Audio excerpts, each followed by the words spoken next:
Every day, all over the country, we hear the same story. Black people are relentless victims of relentless white racism all the time, everywhere. That explains everything. And that is why cops are always picking on black people for no reason whatsoever.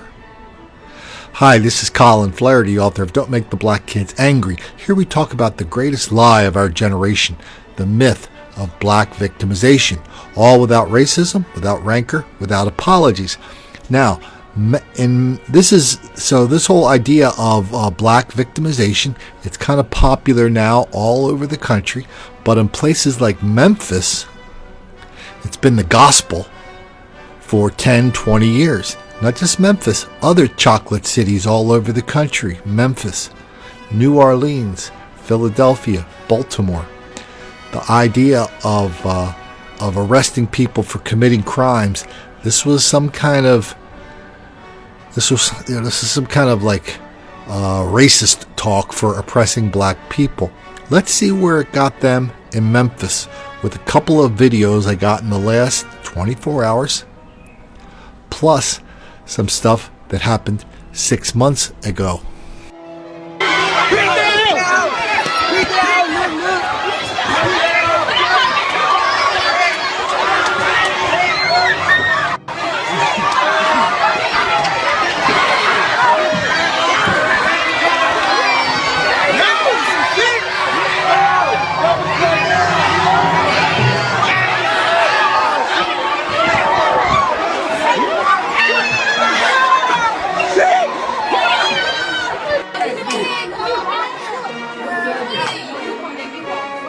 What's up? Oh, shit! Damn! I'm good. Yeah. Damn! No! Get out the way, man!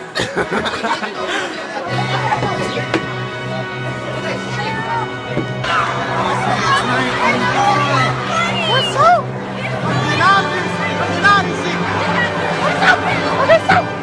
up?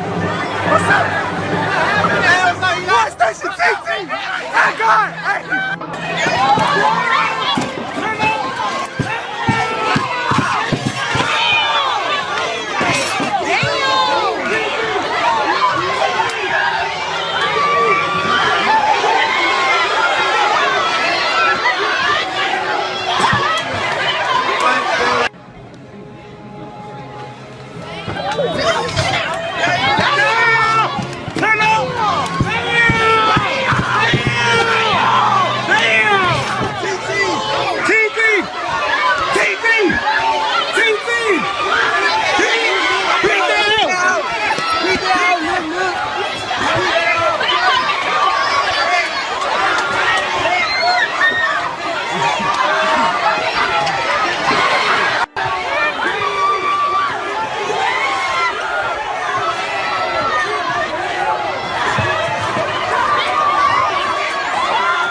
Now at 10, it has happened again, folks. Another teen mob attack. This time, they climbed on cars in Midtown, smashing roofs and breaking windows. And just like the one the week before, as many as 30 teenagers are said to be involved. Thanks for joining us. I'm Richard Ransom. I'm Claudia Barr. 7 teens were given summons for breaking curfew, but those who did the damage are on the run. WREG's Jessica Gertler is live on Madison Avenue where the trouble happened. Jessica. Well, witnesses told police those teens were running up and down this block right in front of Minglewood. And if you take a walk with me, you can still see there's glass out here from some of the car windows they smashed. A large pile of glass lingering on Madison Avenue came from these cars, vandalized by rowdy teens. Police say around 30 teenagers got out of a Sweet 16 party at the Renaissance around 11 Friday night. piling into the street and swarming a couple cars. It's just ridiculous that it happened. Matthew Edwards was managing the P&H Cafe when a panicked customer ran inside. It said that somebody was jumping on a car out front. His coworker called the cops while the teens raged on, apparently jumping on top of the cars, bashing in the windows. One victim sent us a picture. You can see the damage to his car. Part of his roof caved in. He says he's disturbed about the whole thing. A few cars down, they jumped on another, smashing the back windshield and smashing the roof of the car. We're told the teens took off towards downtown, but police caught 7 15- and 16-year-old guys, giving them all curfew violations. Police are looking for the rest of the group. MPD has cameras posted on the street. Horrified. I think it's terrible. In the meantime, folks who shop and live nearby admit they're watching their back. And we try to always be aware of what's going on around us. So, yeah, we do things a little differently, but we're not going to stay out of this community just because some kids are out of control. Guns and weed. A Memphis boy's provocative Instagram page, which includes pictures and video of himself smoking marijuana and posing with guns, is sparking outrage. And tonight, that boy talks via Twitter, only to Fox 13's Sarah Blue. She joins us now live. So, Sarah, he really doesn't seem to have a care in the world about the image that he's putting out there. Well, Daryl, that picture was of a boy named Jonathan. Now, a cousin called me to tell me his family is not happy about this. Jonathan tweeted to me that people, though, are worried about him, but added there are many other kids like him out there. This is Jonathan's Instagram page. 108 posts, all with the same theme. This is nothing strange to me. Fox 13 was flooded with messages concerned about this Memphis boy's alarming Instagram page with nearly 7,500 followers. A cousin called me. He wouldn't tell me Jonathan's last name, but did tell me the family isn't proud of what the 13-year-old has done. Youth counselor Stevie Moore says children learn this kind of behavior. This child didn't learn it by himself. He had a role model. See, a role model, it's a role model, whether it's good or bad. After going over police records, I found out Jonathan has a sister with a record, DeSonda Brown. He's posted about her. Brown's rap sheet includes especially aggravated kidnapping, aggravated robbery, firearm charges, among others. We can point the fingers. All we want to say is stars in home, we got to get the parents.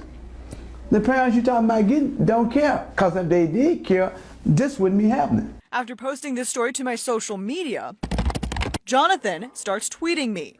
He wouldn't call to talk, but tweeted directly to me, quote, "People going to hate. Regardless, I'm good."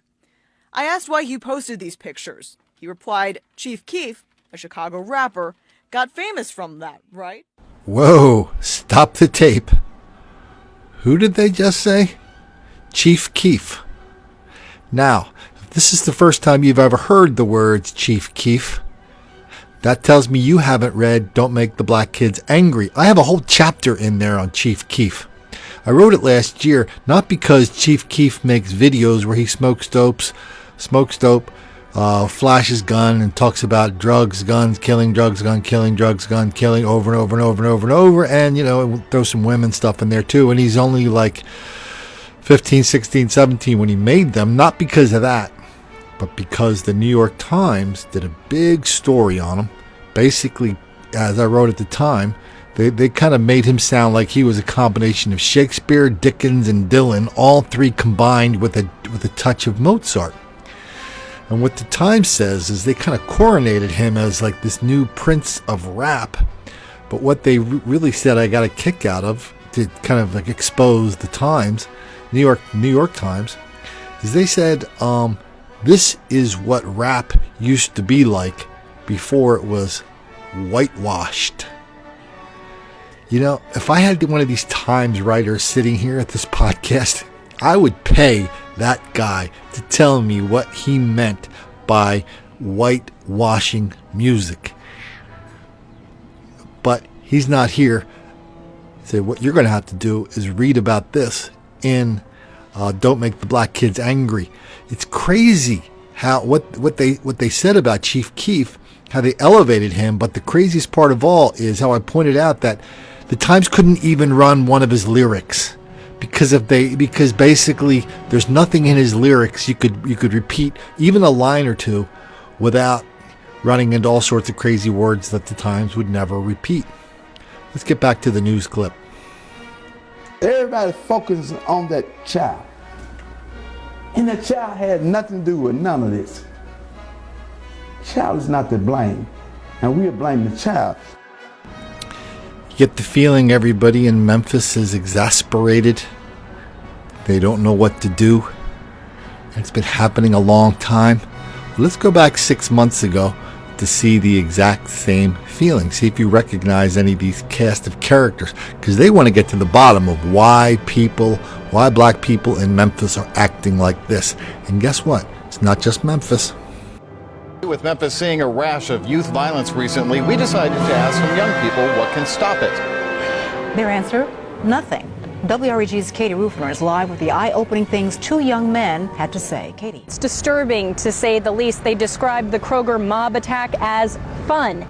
Kroger attacks is what kids do in our generation, anyway. Why do you think kids are kind of drawn to that violence? It's fun. What's that? It's fun. To be honest, the police make you want to do. I'm sorry for cussing, but yeah, police make you want to do things, especially when they walk by. When you walking by and they bother you for no reason, and when they not around, you feel like you should be rebellious. Nobody cares about jail. Yeah. You go when you get out, man. If you don't get out, then you in there with some people you know. Why would I break my back for $300 every 2 weeks when I can make $300 a night off of one surge? Speaking for the robbers, you can make that in a minute or two. So it wouldn't really matter if the city did more, had more after-school stuff going on. You don't think that'd make a difference? Nah, because it's boring. Put it like that. That's how people look at it. It's boring. And the image that the drugs and the violence and the guns and the fighting, all that put on, it looks fun. That's what people see. They see fun. Yeah, I spoke with Congressman Cleaver just before the town hall started. We spoke a lot about immigration, but given his experience as a former mayor of this city, I wanted to ask him whether he thought the city was doing enough to fight crime in town and whether he thought the proposed expansion of that citywide curfew would help at all in that effort. Take a listen. All we're going to do is make a lot of black kids angry who will take out their anger someplace else. I want you to remember these two kids. I want you to remember the congressman. Next time you see somebody on television or in your local town proposing some Rube Goldberg scheme to solve this that they've been trying for 50 years, been failing for 50 years, and all they say is, we need 50 more years to try 50 more times till we finally get it right. Okay, so let's take care of two more bits of business here. One, doing a book giveaway. Head over to whitegirlbleedalot.com. If you sign up for my newsletter, I'll enter you in a drawing, free autographed copy of the book once a week. Get on over there now. The newsletter sign up is on the right side of the page. 2, you haven't read about Chief Keef. If you haven't read Don't Make the Black Kids Angry, don't you think it's time? And don't you have a friend, a neighbor, a teacher, a liberal relative who needs it even more than you do? So let's get her done. This is Colin Flaherty. Don't make the black kids angry.